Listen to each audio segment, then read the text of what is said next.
Well, hello again and welcome to DJDH Electric channel, and I truly do welcome you all, so please continue to visit my channel. Don't forget to subscribe. It doesn't cost you a penny nor a cent, not even a rupee. It's totally free to subscribe, so press that subscribe button, the like button if you do like what you're hearing, and don't forget your comments. I've told you over and over again, I enjoy reading your comments. Now, what I'm going to talk to you today, it's President Donald Trump of the USA. He's got a state visit to the United Kingdom later this month, with most likely it will involve a discussion on another high-profile arrest that has exposed Britain to its growing speech crisis. Yes, we're becoming mocked across the Western world for our clampdown on free speech, things that I say, for instance. Now, the arrest of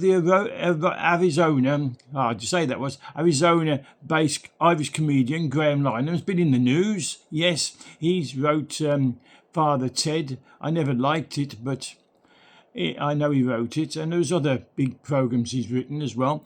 Now, he was arrested for allegedly criticising transgender activities on social media. He was on X, or what was he called before? Well, anyway, on X. And it coincided with a Wednesday warning from British politician Nigel Farage to Congress. Nigel Farage was in speaking to the Congress in the USA, and he said, Nigel Farage, he said, England is collapsing into a really awful authoritarian situation. Now, the leader of the Reform UK Party, which Nigel Farage is, obviously, told USA lawmakers on Wednesday last week at an hearing on the European threats to free speech. And he mentioned that the sitcom writer Lynham found out what life is really like in a totalitarian North Korean state when he was arrested last Monday, so a week from today, at Heathrow Airport in London. Lynham was arrested by 5 armed policemen. Excuse me, I keep getting these messages which keep interrupting what I'm saying. And he was arrested by these 5 armed policemen, at London Heathrow Airport. And it was widely considered one of the... London was... it gets to me, it does. So, I'm going to cut some out. Comedian and actor John Cleese. Everybody knows John Cleese, whose film The Life of Brian, remember that? I didn't like that one either, and satirised a biblical man who wished to become a woman called Loretta and have babies. Now, he wrote to his 5.3 million followers that Lynham, and he wrote, I see that it took 5 London policemen to arrest a comedian. Meanwhile, people in Chelsea have learned not to waste their time reporting burglaries. Is this an intelligent use of resources? Now, this is the mocking that we're getting not only at home, but across the seas. President Donald Trump declared on Thursday last week that I will just say that in the terms of the UK, strange things are happening over there. They are cracking down, and surprisingly so. And I've spoken to the Prime Minister, and let's see what happens. And he's going to speak to him again later this month when he comes to England.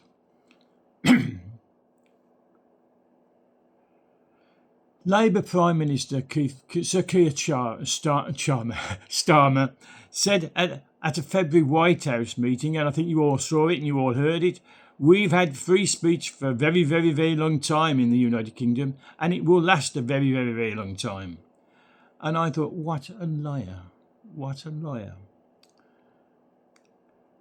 There's been egregious examples of the crackdown on free speech in recent years, and they abound. According to critics in the UK and in the USA and across the Western world, there's been this crackdown under both the Conservatives and the Labour governments. In January, for instance, Hertfordshire police arrested parents Maxie Allen and Rosalind Levine for messages shared on a parents' WhatsApp. It was a chat group. 6 officers searched their residence and the couple were detained for 8 hours over a spat with Cowley Hill Primary School. The school complained to the police that Maxie Allen's remarks, about the hiring process of a senior teacher. Now, why was he arrested? Why is his partner arrested with him? Why were they held for 8 hours? Why was their house searched? Because they complained about the way a senior teacher was hired. Free speech no longer existing. Do not criticise someone that you should know is your better, a senior teacher. Now, the Essex Police, they launched an investigation into the Conservatives' Daily Telegraph columnist Alison Pearson. You will remember that one. For early in the morning, woken up by armed police, but many police at her doorstep, knocking on her, banging on her door for an alleged racist post on X again that criticised the police in November 2024, so a year earlier. In the context of pro-Palestinian rallies, many of these embrace the terrorist organisation of Hamas, these rallies, people who attend these rallies, and she said, how dare they? Invited to pose for a photo with lovely peaceful British friends at Israel on Saturday, and police refused. Look at this, lots of smiling with Jew haters. In August, business owner Rob Davis, whose store had suffered from shoplifting, was advised by police to remove a handwritten note that he'd written and put up on the door, and it said, due to scumbags shoplifting, please ask for assistance to open cabinets. A sarcastic remark. The police advised him to remove it. Mr. Davis refused. He wasn't arrested, but it was a time of intense pressure and intimidation. You know, this vast crackdown of freedom of speech and thought in the United Kingdom is raising alarm bells on both sides of the Atlantic, USA and England, and Scotland and Wales and Ireland. Critics have alleged other forms of curbs on free speech and thought in Britain. Lois Malachi Miller. She's a senior legal communications officer with the British-based Alliance Defence Freedom, ADF. I'm a member, I've said before. Told Fox News Digital that British authorities are using drastic measures to curtail the right to prayer. In a Christian nature where the king is the human head of the Church of England, they're curtailing the right to prayer. She said, this is Lois McLatchy Miller, she said, we support several individuals who have been praying silently near abortion centres. She cited the most expensive prayer in history as one example. When Adam Smith Connor, this is down in Bournemouth, I believe, he's a British Army veteran and he fought in the Afghanistan war. And in 2022, we're going back now 3 years, he engaged in a 3 minutes of silent prayer. He stood there with his hands clasped.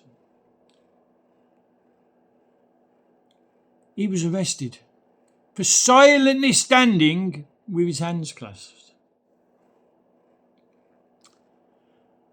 He was arrested, he was taken to court, and he was found guilty, and he's been ordered to pay £20,000. It's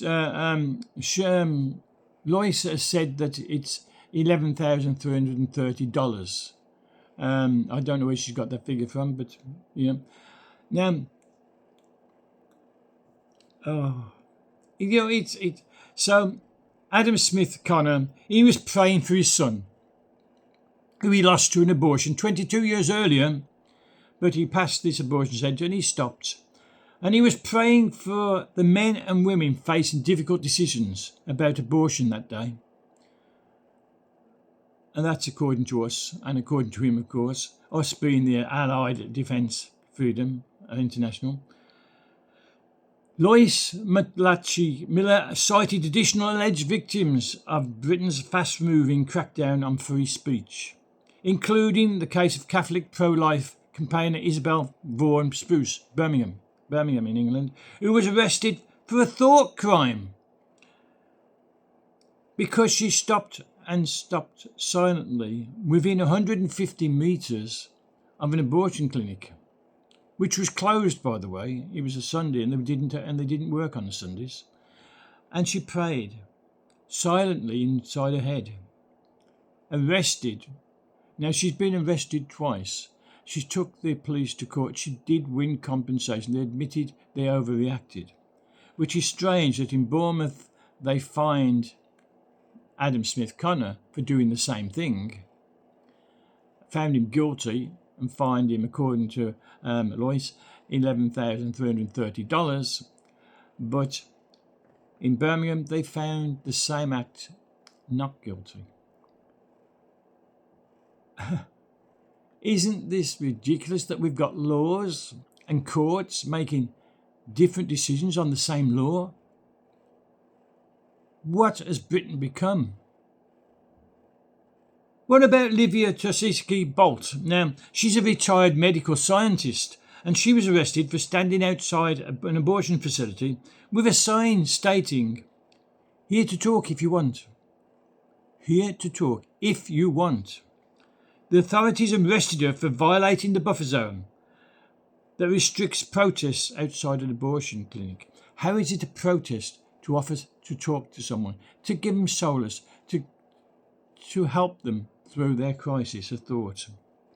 But she was arrested. We've got it in Scotland. Now, I don't know if you know about this. In Scotland, it was a lady, a grandmother, Rose Doherty. She was arrested.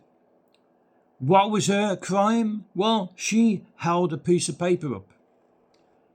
She didn't speak to anyone. She just stood there holding a piece of paper up. And the sign she held up on this piece of paper said, "Coercion is a crime. I'm here to talk if you want." That is not harassment. That is not infringement on anybody's right to say, "I'm here to talk if you want." Arrested. Freedom of speech in Britain is under immense pressure. It's being eroded. And we need to know about it, and we need to speak up about it. We need our voices to be heard. The freedom of speech is the bedrock of democracy. If we cannot disagree with each other, if we cannot talk to each other, if we cannot offer solace in speech to each other, then we have no freedom, we have no democracy. The dictators and those would-be dictators, the tyrants, will hold over us. You cannot speak, you cannot say anything, because it's against the law, and we will get you arrested. That is not freedom. That's not democracy. That is the George Orwellian vision of 1984. Your comments are always welcome. Please press that subscribe button and don't forget to like. Until the next one, I'm going to say goodbye. Be safe and be outspoken, and see you in the next one. Bye for now.